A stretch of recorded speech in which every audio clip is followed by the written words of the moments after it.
My name's Evan, and this happened back in 2016. I wasn't supposed to be alone on that trip.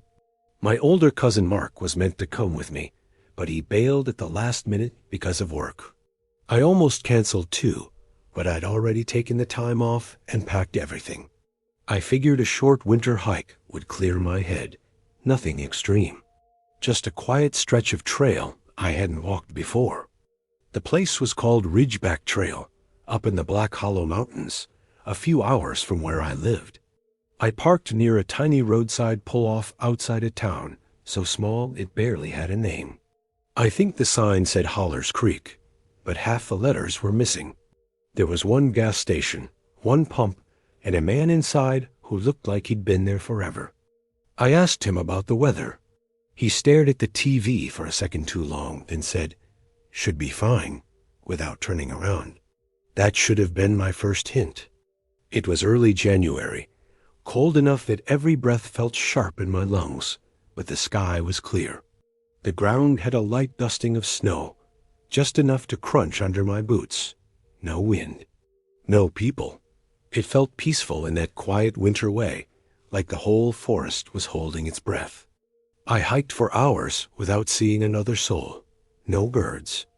No animals. Just trees and the sound of my own steps. By late afternoon, I found a clearing near an old stone foundation, probably the base of something that used to stand there decades ago. I pitched my tent, ate dinner, and crawled into my sleeping bag before the sun fully disappeared. That night, the wind came out of nowhere. It rattled the trees and snapped against my tent like something trying to get in. I woke up once or twice, tightened the straps, and told myself it was normal. Mountains make noise. Forests creak. That's what I kept thinking. Morning came with a heavy stillness. The wind was gone, but the air felt thicker somehow. I packed up fast and started toward a ridge I planned to cross before noon. After that, there was supposed to be a shelter a few miles down the other side. About halfway up the ridge, the sky changed, not slowly. All at once. Dark clouds rolled in like someone had pulled a curtain across the sky. Within minutes, snow started falling. Big flakes at first, then a wall of white. The trail vanished. My footprints filled in behind me like they'd never existed. I tried to stay calm. I pulled out my compass and kept moving, but the snow kept getting deeper. Every tree looked the same. Every direction felt wrong. That's when I saw the house. Not a shelter, not a lean-to. A full-on cabin, half hidden behind thick pine trees. The wood was dark and swollen from age, and the roof sagged in the middle. The front door hung open just a crack, gently tapping back and forth in the wind. I didn't want to go inside, but I didn't see another option. Inside, the air smelled old, damp, like wet wood and something sour underneath. There was a stone fireplace, a crooked table, and a broken chair on the floor. No footprints. No fresh signs. Just dust and silence. I made a small fire and sat close, rubbing my hands together. That's when I heard something upstairs. Slow footsteps. 1, 2, 3, right above my head. My stomach dropped. I held my breath and listened.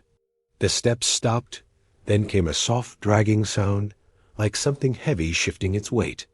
There was a square opening in the ceiling, a loft. After a long time, I climbed up just enough to peek over the edge. Nothing. No one. I told myself it was the house settling. Old buildings make noise, right?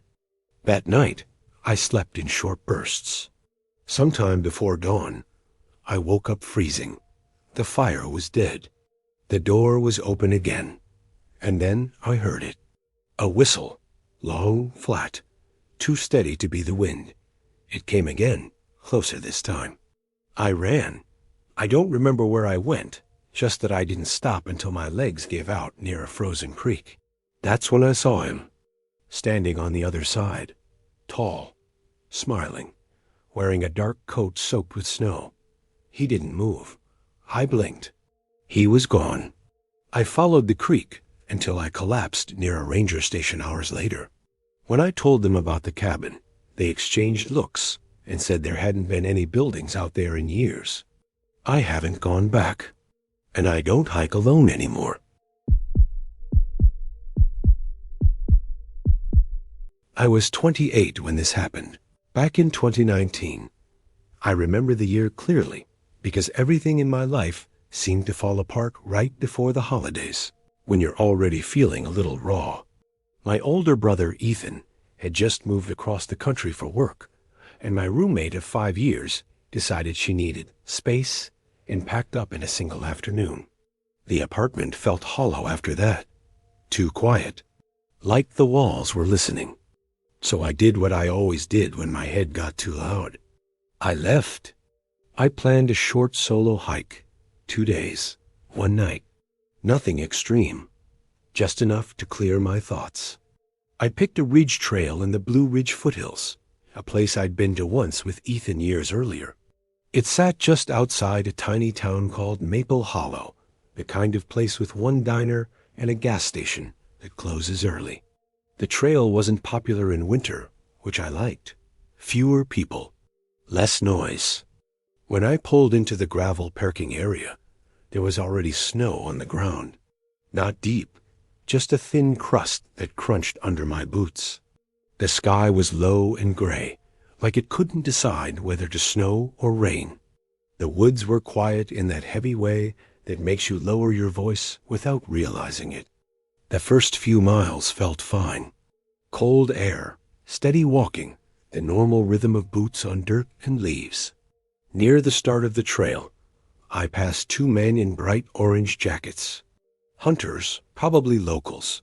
They were older, bearded, quiet. One of them looked at me like he wanted to say something, but didn't. We nodded and kept moving in opposite directions. That was the last time I saw another person. About 9 miles in, I found a spot to camp near an old wooden trail marker I remembered from before. It leaned sideways, half rotted, with rusted nails sticking out. Snow had gathered around its base, making it look like something trying to crawl out of the ground. I remember laughing softly to myself and thinking I needed more sleep. That night, the wind got nasty.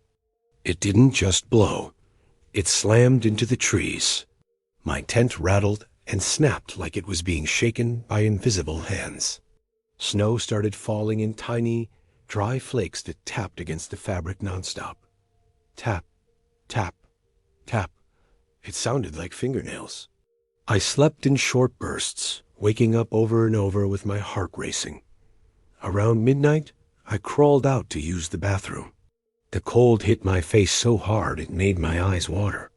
That's when I saw the footprints. They weren't mine. They came out from behind a thick oak tree about 20 feet away. The prints were deep and wide, like someone heavier than me had made them. The tread didn't match my boots. They crossed the snow slowly, deliberately, and stopped right behind my tent. They didn't circle it. They didn't continue down the trail. They just ended. I stood there way too long, staring at them, my breath fogging the air. My skin prickled like something was watching me from just beyond the tree line. I scanned the woods, expecting to see a flashlight or hear someone laugh and apologize. Nothing. No movement. No voices. Just wind and the soft hiss of snow drifting sideways. I told myself someone must have walked through earlier. Maybe one of the hunters. But the prints were sharp and clean, untouched by snow, fresh. And the way they stopped, like whoever made them had stood there for a while, facing my tent, made my stomach twist. I zipped myself back inside and slept with my pocket knife clutched in my hand. I don't think I slept more than a few minutes at a time. Morning came dull and white. Snow covered everything, muting the world. The trail was harder to see, but I decided to push forward to a stone shelter I knew sat higher up the ridge. I'd stayed there once before with Ethan. 3 stone walls, a slanted roof, open on one side. Solid, safe, or safer than a tent anyway. As I climbed, the woods started to feel wrong. The trail markers vanished under the snow. Trees crowded close together, all looking exactly the same. I checked my phone's GPS, but it lagged and glitched. At one point, it showed me walking in a tight loop, even though I hadn't turned once. Then I noticed the footprints again. They ran beside mine now, close, so close our steps nearly touched. The prints were deeper than before, like whoever made them was carrying something heavy. Every so often, they drifted toward me, then away again, like the thing walking didn't quite know how close it was supposed to be. I stopped moving. The woods went dead quiet. No wind, no birds, not even the sound of snow falling. Then I heard it, breathing, slow, wet, like someone breathing through a stuffed-up nose. It came from somewhere behind me, but when I spun around, there was nothing there. I didn't run. I should have. Instead, I walked faster, heart hammering, pretending everything was normal. It took hours to reach the shelter. By the time I got there, my hands were numb, and one boot had split along the sole. Snow soaked my sock. Inside the shelter, it was dark, but still. I built a small fire and warmed myself, my hands shaking so badly I could barely hold my cup. I tried my weather radio. Static, no voices. Just crackling, like something whispering, just out of reach. My emergency beacon blinked red, then green, then red again, like it couldn't make up its mind. Dusk fell fast. I was chewing on a protein bar when I heard footsteps. Crunch. Pause. Crunch. They circled the shelter slowly. Something dragged across the snow, making a dry, brushing sound like fabric or hair being pulled behind someone. Then it appeared. It was tall, taller than the shelter opening. Its body was hunched, but not like a person bending down. More like it didn't know how to stand upright. It wore something shaggy and pale, crusted with frost. I couldn't see a face. Just a deep, dark hollow where a face should have been. It stopped at the entrance and reached behind itself. What it pulled forward made my stomach drop. My jacket. The same one I was wearing earlier that day. Same rip in the sleeve. Same faded patch on the back. It laid it gently on the stone floor, right at the edge of the shelter, and waited. I didn't move. I didn't breathe. After a long time, it turned and disappeared into the woods, dragging something that whispered against the snow. I didn't sleep that night. At dawn, the jacket was still there. Dry, heavy.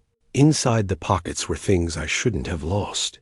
My old library card, a photo of me and Ethan as kids, and a key to my first car. I left immediately. I reached my car after dark. It started on the first try. I drove straight home, dumped the jacket in a trash bin, and smashed the radio until it broke. I haven't gone hiking alone since. And sometimes, when it's quiet, I swear I can still hear someone breathing just behind me. I was 29 when this happened, and I still think about it way more than I'd like to admit. This was back in 2016. I'd just gone through a rough breakup and needed space, the kind you can't get in town or around people who know your business. So I planned a solo hike, nothing extreme. Just a few days out in the woods to clear my head. The place was called Black Hollow Ridge. It sits a few miles outside a tiny town named Redfield, tucked into the hills where cell service drops off without warning. I didn't find it online. I heard about it from my older cousin Mark. He worked road maintenance and spent most of his time out in the backcountry. One night over beers, he told me there was an old trail up there nobody used anymore. Said it hadn't been maintained in years, and that most folks avoided it because it felt off. He laughed when he said that, but he also didn't recommend going alone. I went anyway. I parked at the edge of a gravel service road and started hiking late morning. The trail was barely a trail at all, just a faint line through weeds and brush. Old trail markers were nailed to trees, faded so badly They looked like scars in the bark. Everything felt quiet, but not in a peaceful way. More like the woods were holding their breath. That first night, I camped near a narrow creek with ice crusted along the edges. I found the remains of an old hunting shelter nearby. The roof had collapsed years ago, but 3 walls were still standing. I figured it would block some wind, so I set up close to it. As soon as it got dark, the temperature dropped hard. The kind of cold that creeps in slowly and then refuses to leave. I cooked dinner, read for a bit, then crawled into my sleeping bag. No owls, no bugs, no distant animal noises. Just silence, thick and heavy. I didn't sleep well. The next morning, my joints hurt like I'd slept on concrete. The air felt sharp, like every breath scraped my throat. I packed up and kept climbing. The higher I went, the tighter the trees grew. Pines leaned inward, branches tangled overhead like they were trying to close the trail behind me. A few hours in, I noticed footprints. Just one set. Deep boot prints, uneven, like the person favored one leg. They weren't fresh, but they weren't old either. No snow inside them, no leaves settled yet. What bothered me was where they started. There were no prints leading up to them. They just appeared. I stood there longer than I should have, staring at the ground, trying to explain it. Maybe wind covered the rest. Maybe I missed something. That's what I told myself. Then the sky changed. It didn't get darker. It went flat, like someone erased the color. A dull gray stretched from horizon to horizon. A few minutes later, snow started falling. Light at first. Dry flakes that barely touched the ground. Within an hour, it was a mess. The snow came down thick and fast, swallowing the trail completely. Trees blurred together. I couldn't tell distance anymore. Everything looked wrong, like a cheap painting that's smeared when you stared too long. I tried to backtrack to a marker I remembered, but the snow stuck to me in a way that didn't feel natural. It clung to my jacket, my pack, even my gloves. Every movement felt heavier than it should have. I finally set up my emergency tarp between a tight group of trees. I told myself it was just bad weather, that I'd wait it out. That night was worse than the first. No wind, no rustling branches. Just the sound of something hitting the trees now and then, like distant knocking. I kept waking up, heart pounding, convinced something was nearby. Around 3 a.m, I felt cold air hit my legs. One corner of the tarp had come loose, letting snow drift inside. I crawled out to fix it. That's when I saw the footprints again, right next to my shelter. Same boots, same uneven step, facing inward, toward where I'd been sleeping. They were already fading, filling in with fresh snow, like whatever made them didn't want to be seen for long. I didn't sleep after that. At dawn, I packed up fast and started downhill, figuring gravity would lead me to something. Anything. That's when I saw the tower. It was an old fire lookout, or what was left of one, leaning badly, half-rotted, like it had frozen mid-collapse. There was no ladder, but there was a door at the base. Fire towers don't have doors like that. I don't know why I opened it. Curiosity, maybe. Or that stupid human need to make sense of things that don't want to be understood. Inside were stairs going down into concrete. Old crates, rusted shelves, a metal locker tipped over. The air felt dead. No smell, no echo.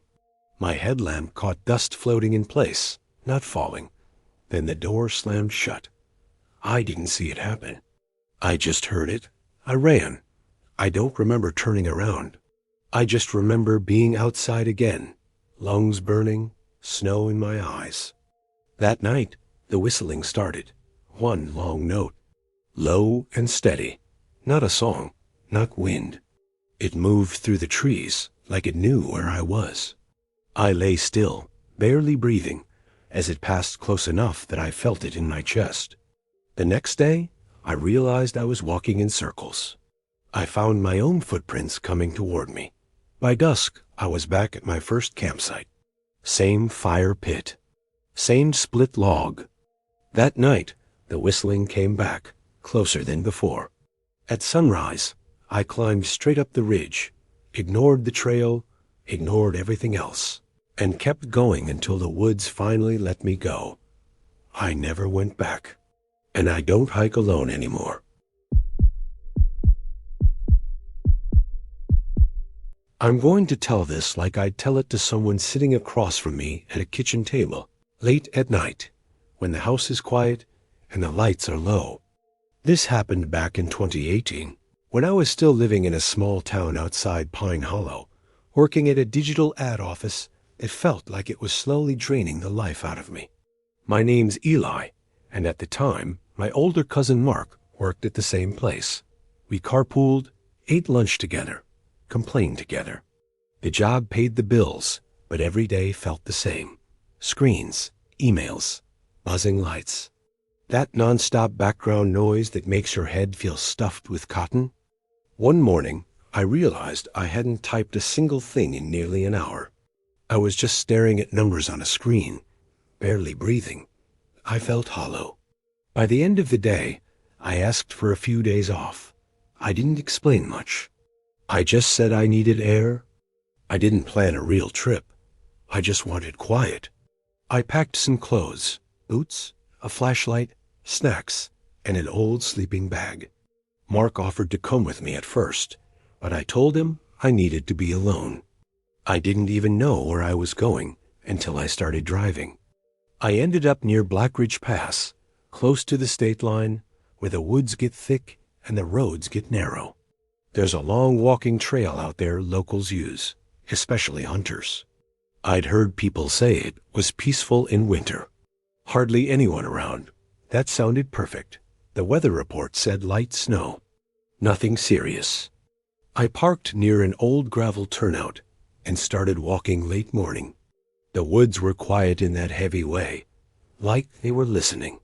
Snow crunched under my boots, loud enough that it made me nervous. Every sound felt too clear, too sharp. At first, the trail was easy to follow. Old markers nailed into trees, bent branches where others had passed. I didn't set a goal. I just walked. A few hours in, the sky dimmed. Snow started drifting down slow and lazy. I remember stopping to drink from my thermos and thinking how unreal everything looked. Like a picture someone forgot to finish coloring in. That's when the wind changed. It didn't slowly get colder. It snapped cold. Like the air suddenly had teeth. My ears burned. I decided it was time to head back. Only I couldn't tell which way back was. The trail looked different. Trees that should have been familiar weren't. The ground sloped the wrong way. I checked my phone. No signal. I laughed a little at first, trying not to panic. Phones lose signal all the time out there. But then the snow picked up fast. Hard flakes stinging my face. The wind howled through the trees, making a sound like whispering, almost like voices just out of reach. That's when I saw the shack. It sat downhill, half hidden by brush. Old wood, crooked roof. It looked wrong, like it didn't belong there. But I was freezing, and wrong or not, it was shelter. Inside, it smelled like damp wood and something sour. The space was tight, barely big enough to sit. I wrapped myself in my sleeping bag and waited for my hands to stop shaking. Then I noticed the writing. Names were carved everywhere. On the walls, on the beams. Some deep and dark, some light and fresh. Most had 2 dates beside them. I leaned closer, squinting. All winter months, all the same year. My stomach dropped. These weren't just names. They felt like markers, like tallies. I told myself it was probably hunters messing around. Kids maybe, but my chest felt tight. Then I saw my cousin's name. Mark, just his first name, and under it was today's date. The letters looked new. Too new. I stood up so fast, my head slammed into the beam. Pain shot through my skull, but I barely felt it. My heart was beating so hard it made my vision pulse. I stumbled outside. That's when I noticed someone standing near the trees. A man, tall, thin, wearing an old jacket that flapped in the wind. His face was pale, almost gray, and his eyes were dark holes. He didn't move, just watched me. I called out. My voice sounded tiny and weak. He stepped behind a tree. I walked toward him without thinking. Every instinct screamed not to, but I did anyway. When I reached the tree, he was gone. No footprints, no movement, just untouched snow. I turned around. Another shack stood behind me. Same shape, same crooked roof, same carvings. And there, plain as day, was Mark's name again. Same date, that's when I ran. I didn't care where I was going. I slipped, fell, scraped my hands raw. My lungs burned like fire. The wind howled louder, almost angry. Finally, I burst into a clearing and saw a rusted fence. Beyond it was a utility shed I remembered passing earlier. I crossed that fence like my life depended on it, because I knew it did. I reached my car, half buried in snow, and drove without stopping. I didn't look back. Later that night, safe in a gas station parking lot, I called the ranger office. I told them about the shacks. The man on the phone went quiet. Then he said, "Those were torn down in the early 80s. There shouldn't be anything like that out there." I asked about the names. He didn't answer right away. Then he said, "People sometimes see things when they're lost."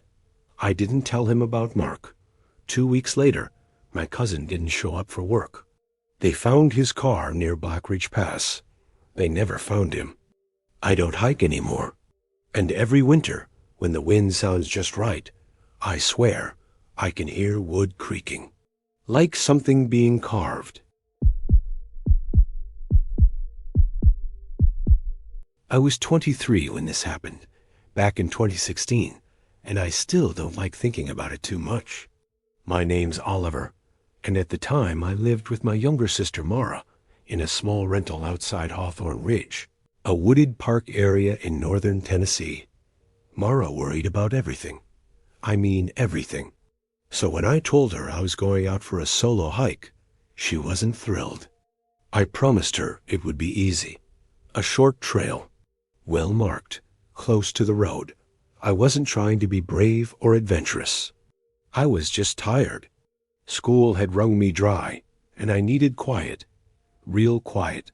No phone buzzing, no people talking. Just trees and cold air. I planned like a responsible adult. I checked the weather twice. Cold, but clear. No storms. I packed more than I needed. Snacks, extra clothes, 2 flashlights, spare batteries, a compass, and an old emergency radio that barely worked, but made me feel better. Before heading in, I stopped at the small ranger station and let them know which trail I'd be on. I even texted Mara a picture of the trail sign so she'd calm down. The hike started around mid-morning. The air was sharp but clean, the kind that stings your nose a little. There was a thin layer of snow on the ground, just enough to soften everything. My boots crunched as I walked, loud at first, then fading as the forest swallowed the sound. Pine trees stood all around me, their branches heavy with frost, drooping like tired arms. I passed a couple heading back toward the parking lot. Older folks, maybe married. They smiled and nodded like nothing was wrong. That made me feel better. After they disappeared, though, the forest felt empty in a way that stuck with me. Not peaceful, just hollow. A few miles in, I stopped under a rocky overhang to eat. I remember thinking how quiet it was. No birds, no wind, no water. Just me chewing and my jacket creaking when I moved. It felt like the world was holding its breath.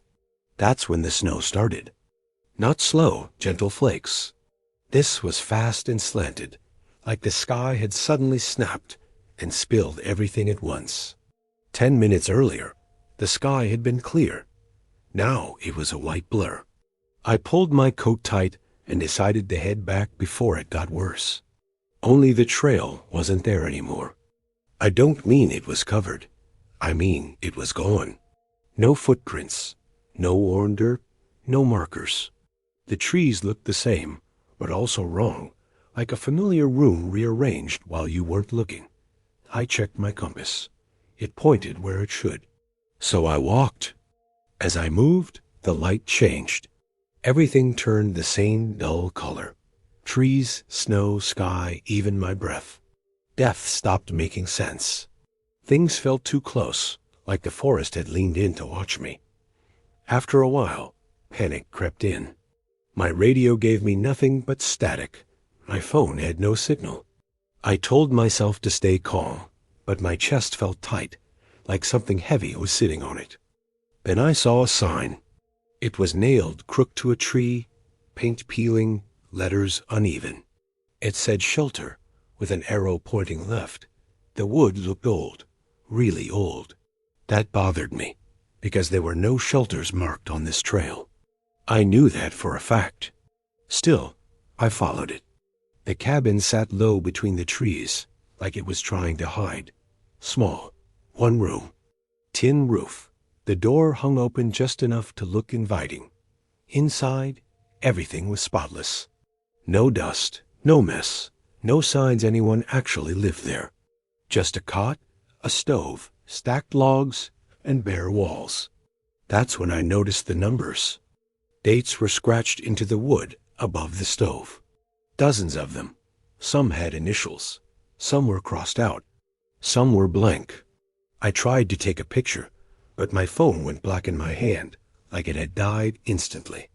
When I stepped outside again, the forest was wrong. The trees near the cabin had peeling bark and thin branches like fingers. The trail I came in on was gone completely. I walked away, counted my steps, turned around, and still ended up back at the cabin. Inside, the wall had changed. 3 new dates had been added at the bottom. One was that day's date. The other 2 were from earlier that week. The initials beside them were mine. I didn't think. I ran. The snow stuck to me instead of melting. The air felt thick, silent. I couldn't hear my own steps. Shapes appeared between the trees. Tall, thin, not moving. When I shouted, they didn't react. Up close, they weren't solid at all. Just pale outlines, like someone had tried to erase people from the world and failed. Cabins kept appearing. Same inside, same walls. Different numbers, different counts. Like I was walking through versions of something that shouldn't exist. Then I smelled smoke. Real smoke. I followed it and broke through the trees onto a gravel road. A real one. A car passed. I waved like a madman. The driver stopped and asked if I was okay. I asked him what day it was. He stared at me like I was broken. At the hospital, they told me I'd been missing for 3 days. Mara cried when she saw me. We moved a few months later. Different state. Different woods. I still don't hike alone. And sometimes, when it snows, I swear I smell cedar smoke where there shouldn't be any.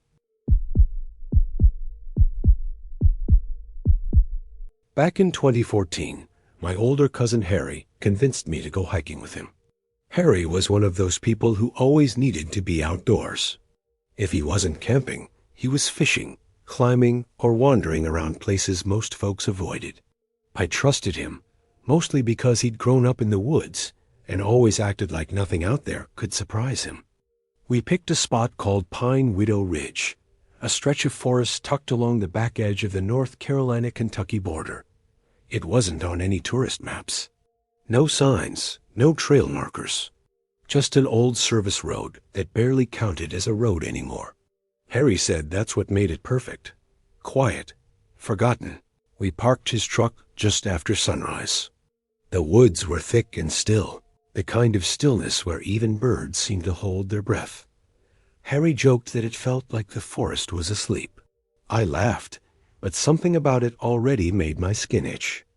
We packed light but smart. Water, Snacks, extra socks, jackets, flashlights, flares, and Harry's battered compass he swore by. Phones were useless out there, and we both knew it. Still, everything felt normal, calm, easy. For the first hour or so, it was actually nice. The trees were tall and close together, and the ground was soft with old leaves.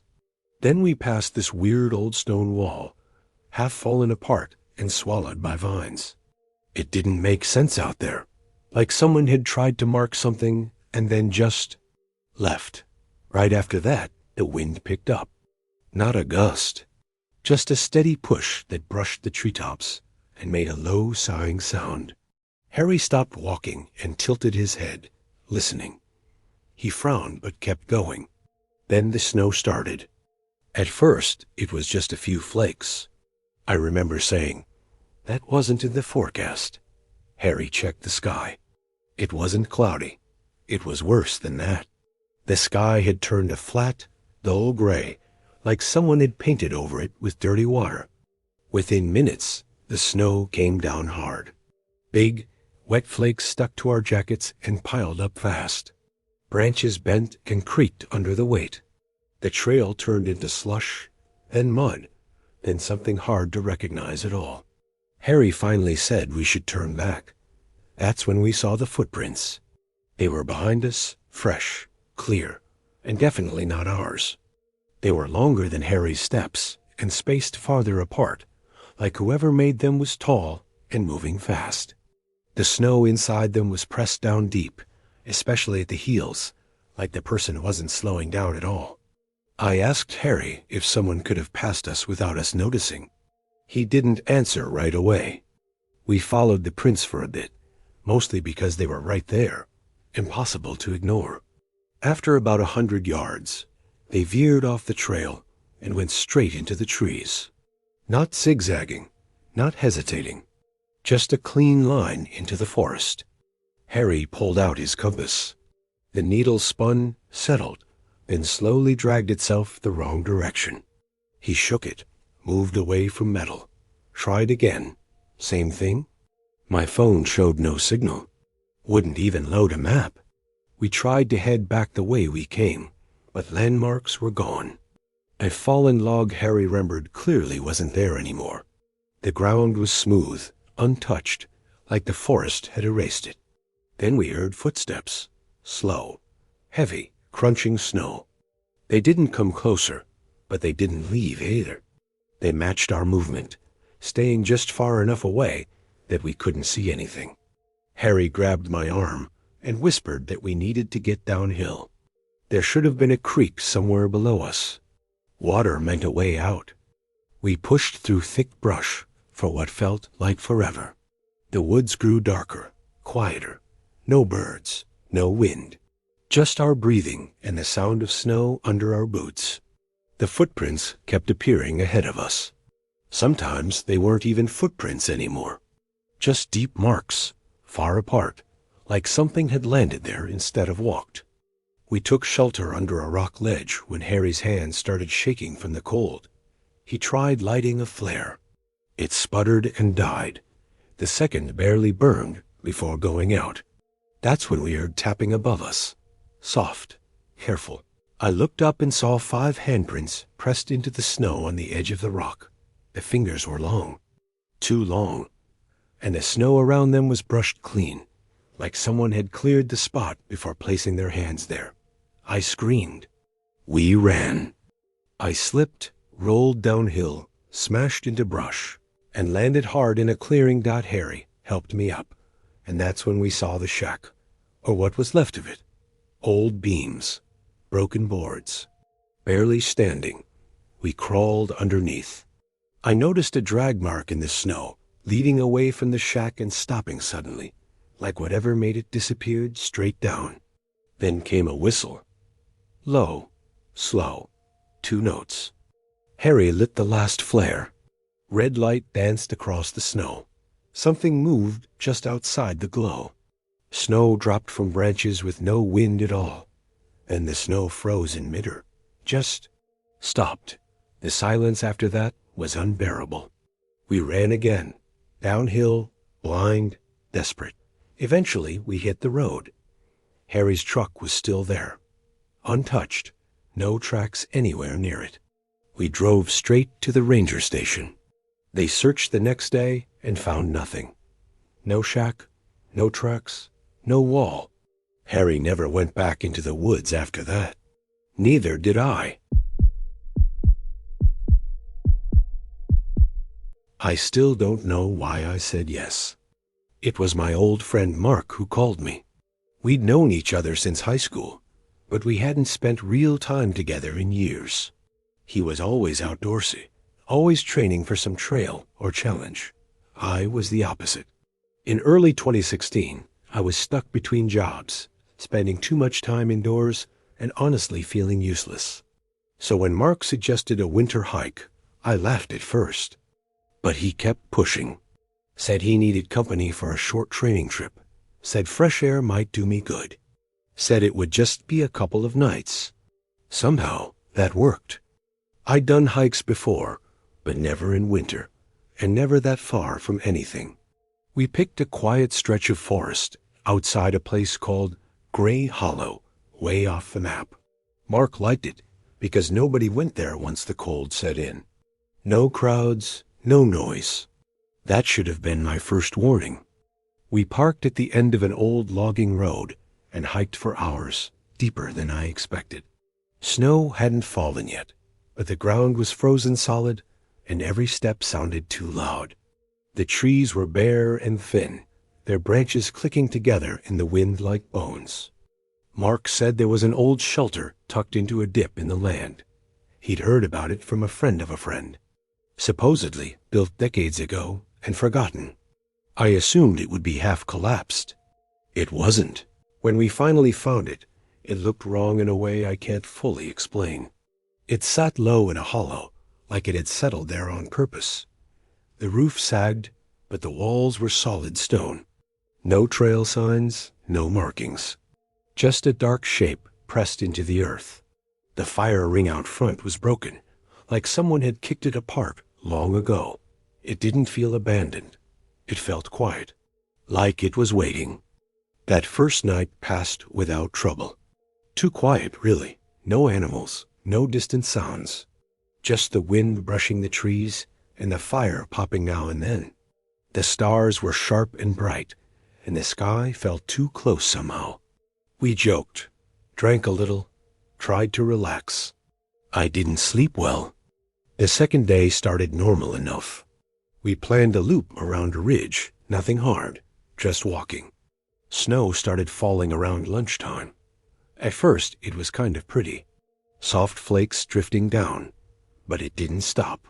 It got heavier, thicker, and the woods slowly lost their shape. Everything blurred together. The trail felt narrower. The trees felt closer. By late afternoon, we were cold and tired and ready to get back. When the shelter came into view, I felt relief wash over me. That's when I saw the footprints. One set, deep, fresh. They weren't ours. They came from the steep hillside behind the shelter, straight down where there was no trail. The prints stopped right at the edge of the clearing. Just ended, like someone had stepped out of the world. Mark tried to joke about it. Sighed maybe someone passed through. But his voice sounded thin, forced. We didn't follow the prints far. Something about them made my skin crawl. We went back inside, built a fire, and didn't talk much after that. That night was worse. The wind screamed through the hollow, slamming into the shelter hard enough to shake dust from the ceiling. The fire bent sideways, sparks flying. Sometime after midnight, I woke up to a sound that froze me in place. A crack, then another, then a third, slow, evenly spaced, close. It sounded like someone snapping frozen branches by hand. I didn't move. Across from me, Mark was awake too. I could see it in his eyes. We listened, hearts pounding, waiting for footsteps, waiting for breathing. Nothing came. Morning brought snow and silence, and the firewood we'd stacked was gone. Every piece, No tracks, no mess. Just empty ground. I found the paper by accident. Stuffed into the stone wall. Old and yellow. One name. 1 year. Elliot Crane, 1982. Mark didn't want to talk about it. He packed fast. So did I. The walkout felt wrong. Trees weren't where they should have been. Landmarks shifted. Familiar things felt unfamiliar. Then I saw it. Another paper. Pinned to a tree. This one was new. It had my name on it. I didn't say a word. We didn't stop until the car was in sight. That was 9 years ago. We don't talk about that trip. We don't hike together. And sometimes, late at night, I still hear wood cracking in the dark, slow and deliberate, like something practicing patience. Like something that knows my name. I was 34 back in 2016, and I remember that year clearly because everything in my life felt off balance. Work was grinding me down. My phone wouldn't stop buzzing, and I hadn't spoken to my older brother Mark in almost a year. We'd had one of those fights where nothing big is said, but somehow everything breaks anyway. I needed space, quiet, somewhere that didn't expect anything from me. So I decided to take a few days and go hiking by myself. There's a long forgotten stretch of trail out near a place called Henson Gap, way up near the West Virginia line. It's not a tourist spot, barely a town really. Just a gas station, a post office, and a couple of houses that look like they've been there forever. I'd hiked pieces of that trail before, but never that section. People didn't talk about it much, which honestly made it sound better. The weather report said it would be cold but clear. Maybe a little snow overnight. Nothing serious. I packed light but smart. Old boots I trusted, a thick jacket, gloves, a knit cap my mom gave me years ago. I brought a thermos full of coffee, a tiny stove, and one of those emergency bivy sacks you hope you never have to use. I wasn't planning on trouble. I parked along a gravel pull-off where the sound of my tires crunching felt way too loud in the empty woods. There was an old trail register nailed to a post. The paper inside was wrinkled and yellowed. Only one name had been written in the past 10 days. That should have felt peaceful. Instead, it made my stomach tighten a little. The first couple of hours were fine. The woods were quiet in that soft winter way. No birds, no bugs. Just my boots on the trail and my breath puffing out in front of me. Eventually, even the faint sound of traffic faded away, and it felt like I was the only person left in the world. Then the snow started. At first, it was light, just a few flakes drifting down. I barely noticed. But then the wind picked up, and the flakes came in sideways, sharp and fast. Within minutes, the trail started to disappear under white. I stopped and checked my phone. No signal, not even a bar. I wasn't surprised, but I didn't like it. I looked at my map and told myself the shelter ahead was close, maybe 2 miles. I'd push through, warm up, and wait it out. Simple plan. I'd done it before. That's when things started to feel wrong. It wasn't sudden, more like a slow creeping feeling. The woods got quieter somehow, like sound itself was being swallowed. My visibility dropped so low, I could barely see past the next stand of trees. I noticed a big rock on the left side of the trail and thought, didn't I already pass that? I brushed it off and kept moving. Then I saw a crooked oak tree bent low, its trunk twisted like it had grown wrong. I was sure I'd seen it earlier. When I passed it again, my chest tightened. I stopped and turned in a slow circle, snow stinging my face. Everything looked the same. White ground, dark trees, no clear trail. That's when I heard it. Crunch. Just one sound right behind me. Slow. Heavy. Not a branch snapping. Not snow falling. A footstep. I spun around so fast I almost fell. There was nothing there. Just blowing snow and shadows that shifted when I stared too long. I laughed once, short and shaky, trying to convince myself I was tired. I kept walking. A minute later, crunch. Always after I stepped, never before. Like something was copying me. I didn't run. I was too scared to run. My neck hurt from turning around so much. My gloves soaked through, and my fingers started to ache in that deep, painful way cold causes. I whispered to myself just to hear a human voice. I don't even remember what I said. After what felt like forever, I saw the shelter. A low wooden lean-to, hunched under snow like it was tired of standing. I rushed toward it and ducked inside. At first, I just sat there, breathing hard. Then I noticed something strange. It was warm. Not comfortable warm, wrong warm. Like standing near a machine that shouldn't be running. The back wall felt warm when I touched it. I kept my hand there, confused, and that's when I heard the humming. Low and steady. Close enough to feel in my teeth. I stepped outside to look around. That's when I saw them. 2 people standing in the snow, about 30 feet away.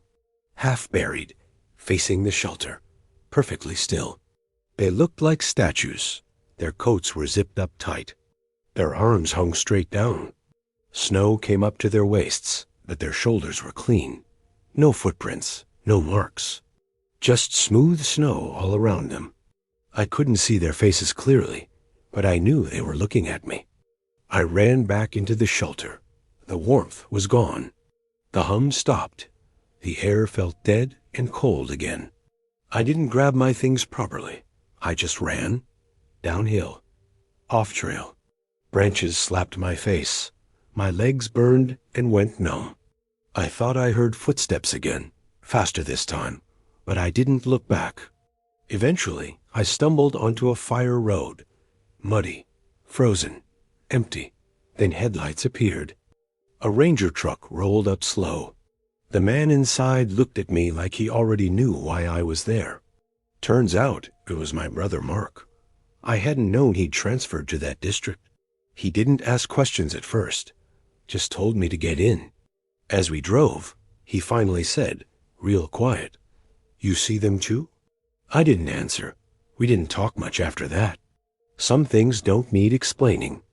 I haven't been back since, and I never hike alone anymore. We honestly thought it would be a quick trip. Just one night. In, out, no big deal. That's what always gets you, I think. When you believe nothing bad is going to happen. This was back in 2014, the winter after I dropped out of community college and moved back home. My older sister Lena wanted to get me out of the house. She'd been worried I was sinking into one of those quiet funks where you barely talk and sleep way too much. So she suggested a winter hike. Fresh air, she said. Clear your head. Lena had always been like that. Practical, upbeat, a little too confident sometimes. She picked a place called Crowley Ridge. Nothing famous. Just a local overlook people talked about online. According to some hiking forum, it looked magical after snowfall.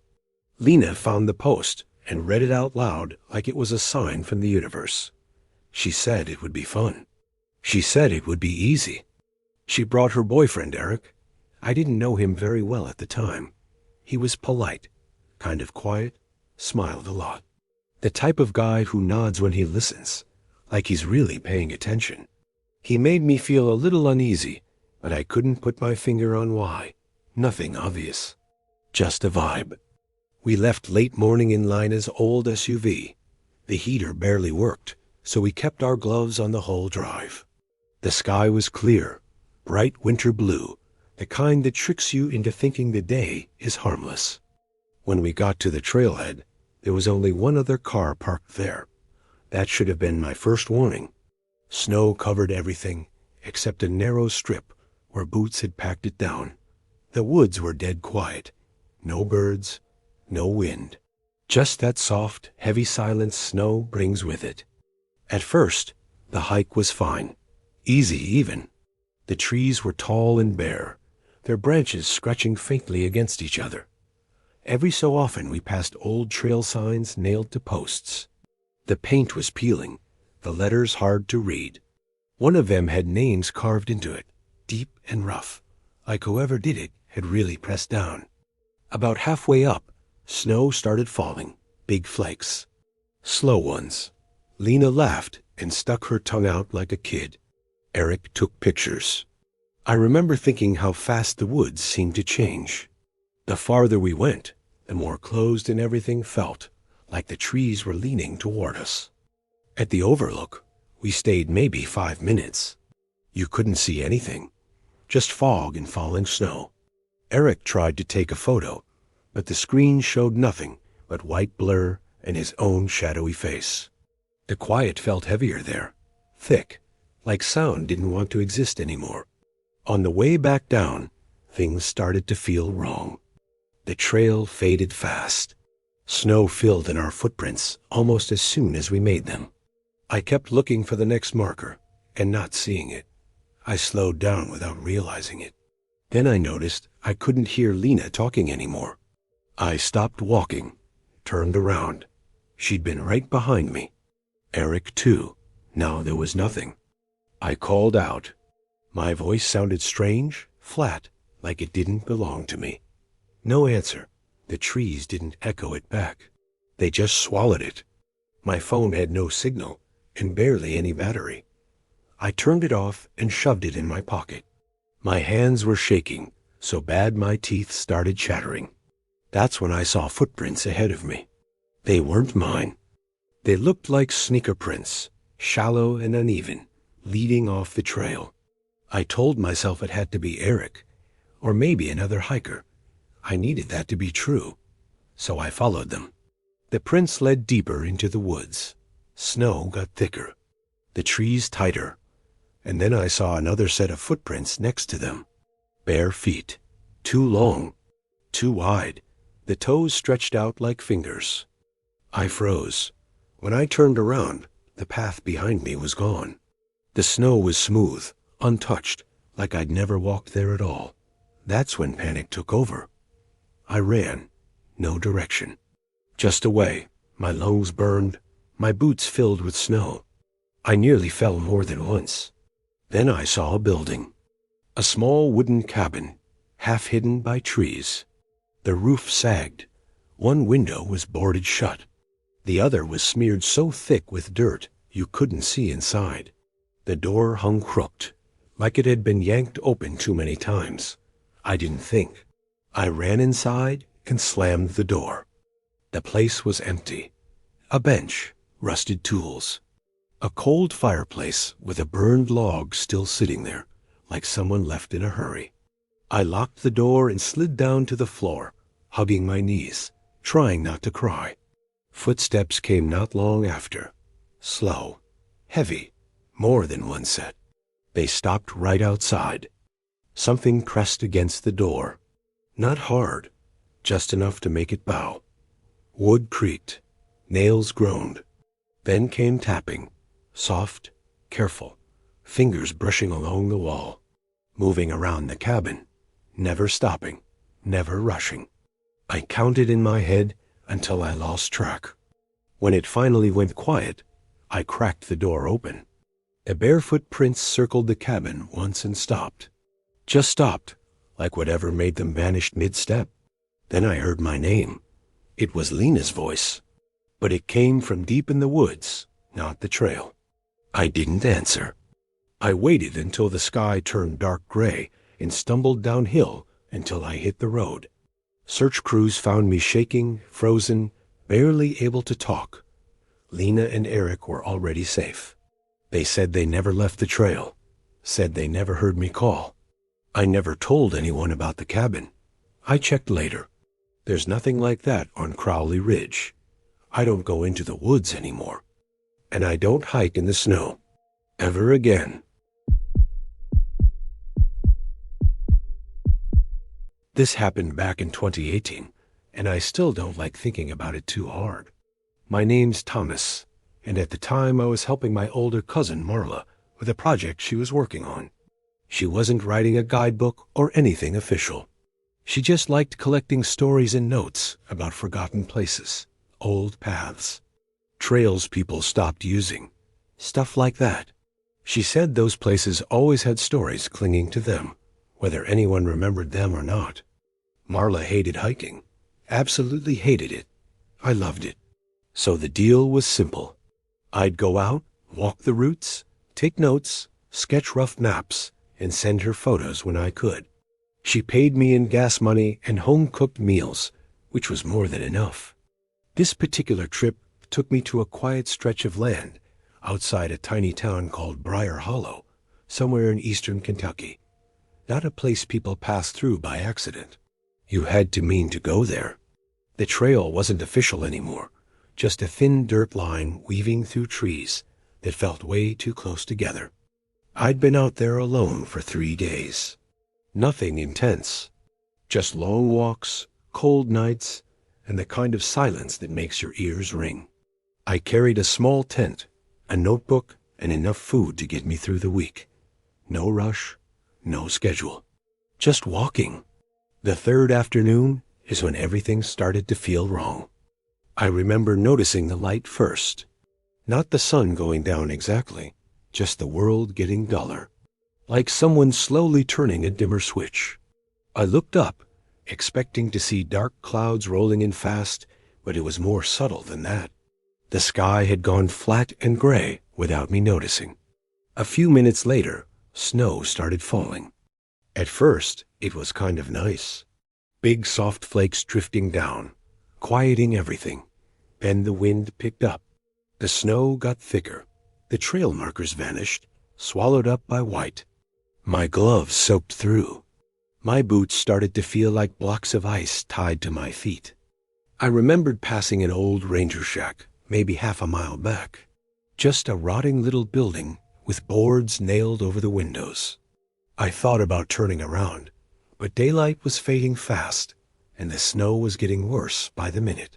That's when I saw the cabin. It sat low in a narrow valley, barely visible through the trees. Gray wood against gray snow.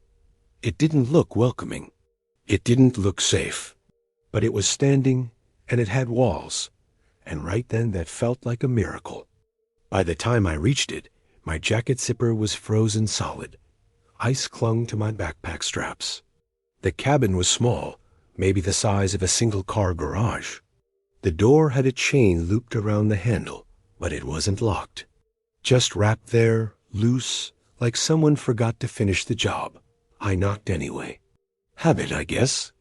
No answer. Inside, the air surprised me. It wasn't warm, but it wasn't freezing either. Just used. Like the cold had been chased off recently. And underneath it all was a quiet humming sound. Low and steady. The kind of noise you don't notice right away, but feel once it's gone. The cabin was one room. A narrow cot against the wall. A small camping stove in the middle. A crooked table leaning against a beam. A metal bucket catching water from a slow drip in the ceiling. No personal stuff. No food. No coats. It looked abandoned, but not forgotten. I peeled off my boots, wrung out my socks, and laid them near the stove, even though it was cold to the touch. My phone had 0 signal. I figured I'd wait out the storm, get some sleep, and head back once things cleared. I was flipping through my notebook when the humming stopped, not abruptly. No click. It was just gone. The silence felt heavy, like the room noticed it too. I told myself it was an old generator dying or something similar. Then I heard movement. Not loud, not sudden. Just a soft shift, like someone adjusting their weight. I checked everywhere. Under the cot, behind the table. There was nowhere for anyone to hide. I laughed quietly at myself and blamed the wind. A few minutes later, I heard it again. Breathing. Slow. Even. Calm. It sounded close. Way too close. I froze, barely breathing myself, trying to figure out where it was coming from. The sound seemed to seep through the wall behind the bucket. That made no sense. That wall backed up to trees and snow. I'd seen it myself. I pressed my ear to the wood. Something moved on the other side. Slowly, carefully, like it knew I was listening.